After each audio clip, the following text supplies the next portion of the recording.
ಬಂಗಾಳ ಕೊಲ್ಲಿಯಲ್ಲಿ ಮೇಲ್ಮೈ ಸುಳಿಗಾಳಿ ಉಂಟಾಗಿರತಕ್ಕಂತ ಹಿನ್ನೆಲೆ ರಾಜ್ಯಕ್ಕೆ ಹವಾಮಾನ ಇಲಾಖೆ ಮಳೆ ಹಾಗೂ ಚಳಿಯ ಅಲರ್ಟ್ ಅನ್ನು ನೀಡಿದ್ದು ಜನರು ಎಚ್ಚರಿಕೆಯಿಂದ ಇರಬೇಕಾಗಿದೆ.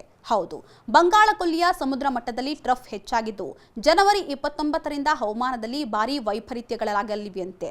ಹೀಗಾಗಿ ರಾಜ್ಯದ ಉತ್ತರ ಒಳನಾಡು, ದಕ್ಷಿಣ ಒಳನಾಡು, ಕರಾವಳಿ ಹಾಗೂ ಬೆಂಗಳೂರಿನ ಒಟ್ಟು 11ಕ್ಕೂ ಅಧಿಕ ಜಿಲ್ಲೆಗಳಿಗೆ ಮಳೆಯ ಅಲರ್ಟ್ ಅನ್ನು ನೀಡಲಾಗಿದೆ.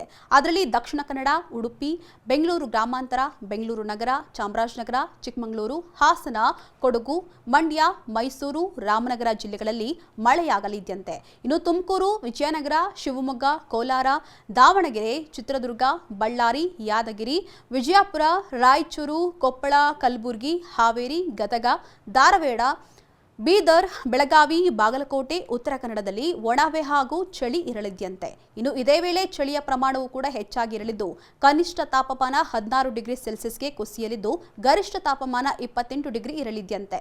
ಇನ್ನು ಅಲ್ಲದೆ ಗಾಳಿಯ ಪ್ರಮಾಣವೂ ಕೂಡ ಹೆಚ್ಚಾಗಿರಲಿದ್ದು ಜನರು ಆರೋಗ್ಯದ ಮೇಲೆ ನಿಗಾ ವಹಿಸಬೇಕು ಅಂತ ಹವಾಮಾನ ಇಲಾಖೆ ಮುನ್ಸೂಚನೆಯನ್ನ ನೀಡಿದೆ.